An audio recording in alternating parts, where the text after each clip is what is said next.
Have you ever stopped to think about why some people always seem to be in the right place at the right time? Why, even in saturated markets, some people land the best opportunities, while others with similar skills remain stagnant? The answer, in many cases, could be something simple yet extremely powerful: networking. This concept, often repeated and frequently underestimated, is actually the key to professional growth and the achievement of great opportunities. But are you using networking effectively? Or are you limiting yourself to exchanging business cards and sending occasional messages? In this video, we will explore how you can transform your networking into a strategic tool for your career.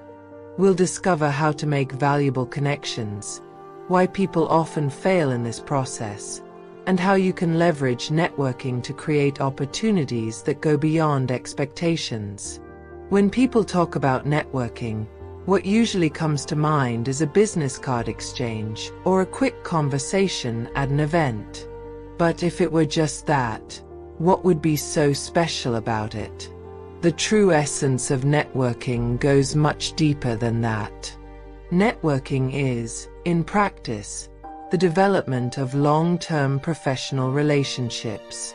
And we're not talking about creating a list of contacts you simply reach out to when you need something.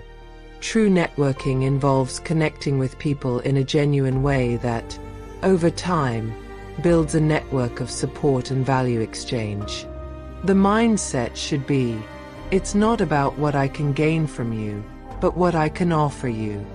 For example, imagine you meet a potential mentor at an event, and instead of simply talking about your needs or ambitions, you start sharing an interesting article you read or an idea that might be useful for a project they are working on. This exchange shows that you're not just interested in what they can do for you, but you are also willing to add value to them. This kind of approach starts to build a stronger and more meaningful connection.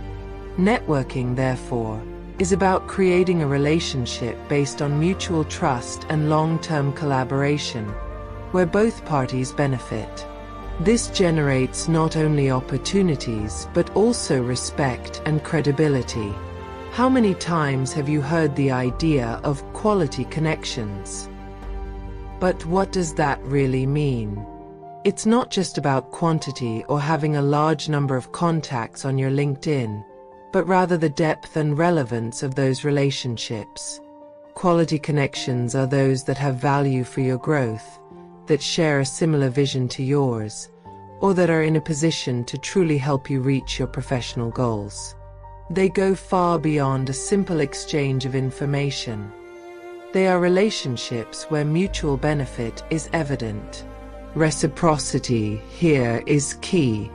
The first thing you need to do is assess your current network. How many of these people can actually add value to your professional development? Often, we underestimate the network we already have. These are colleagues, former classmates, and even family friends. These people hold more power than you might imagine to open doors to new opportunities. Now, imagine you have a connection within your field, but also a friendship with someone outside of your industry. If that person from outside your field can connect you to an important resource, it could be a turning point in your career. That's why expanding your network strategically, beyond your immediate field of work, is a huge differentiator. So, how can you expand your network strategically? The answer is simple. Seek diversity in contacts, but always with intention. Networking doesn't have to be a process of randomly accumulating contacts. Rather, it's about gradually and thoughtfully building relationships. Start with your own network. Who are the people you know but haven't yet connected with in a true and meaningful way? Furthermore, who are the people you don't know yet but could be essential for your growth? professionals who are one step ahead of you or who have experience in areas you want to explore. Another powerful strategy is to attend events outside of your usual circle. If you work in marketing, for example, seek out events in technology, entrepreneurship, or even the arts. This broadens your perspective and puts you in contact with people who, although not in your field, can offer new insights or even become key influencers in your journey. The secret here is learning to step out of the bubble and be proactive about making new connections. Additionally, in the online space, participate in groups, communities, and forums where you can engage meaningfully. Instead of just adding people on LinkedIn or following profiles on Instagram, get involved in conversations, share valuable insights, and make yourself available for genuine interactions. And here's a practical tip.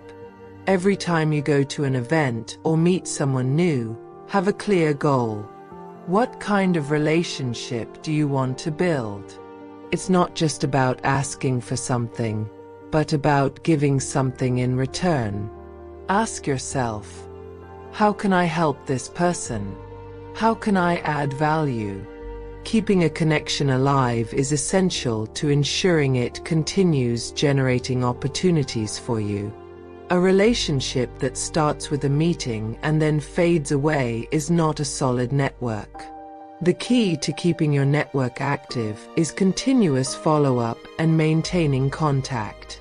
But how do you do this without being invasive or seeming like you're just asking for favors? The best way is to ensure that the exchange of value is ongoing. When you meet someone at an event or a meeting, follow up shortly afterward, reinforcing something you discussed and offering something useful. It could be an article, a book recommendation, or even advice on something you have more experience with. These actions help consolidate the connection and show that you're not just riding on someone else's goodwill. Moreover, maintain an active and genuine relationship. It's not about sending a message only when you need something, but about being available to help people in your network and staying engaged in what they're doing. This can be done by recommending something useful, sharing relevant opportunities, or simply asking how they're doing in a genuine way. A good strategy for keeping in touch is to set reminders to reconnect with your contacts at regular intervals. This could be every 3 or 6 months, or depending on the context of the relationship. The biggest mistake you can make in networking is using it only when you're in urgent need of something. This type of behavior becomes apparent to people in your network and often leads to you being seen as someone who only shows up when they need something. Networking shouldn't be an emergency tool. Instead, it should be nurtured over time, with consistent and natural interactions. When you make it a priority, you start building connections that, when you truly need help, will be there to support you. Rather than just appearing when there's a need, take the opportunity to support your network. When you see an opportunity that might be interesting to someone, share it. When you come across an article or useful information, pass it along. This reciprocal attitude ensures that relationships are not one-sided and strengthens the bonds you have with others. Networking is not just an empty concept. It's a powerful strategy that can open doors and take your career to the next level. It's not just about accumulating contacts, but about creating genuine relationships where everyone wins. By adopting a mindset of giving before receiving, cultivating quality connections, and keeping active communication, you'll be on the right path to building a solid and lasting support network. Now that you have the tools to build more effective networking, what will you do with this information? How about starting to apply these strategies right away? And remember, if you enjoyed this video, Share it with friends who can also benefit from these tips, and subscribe for more content like this.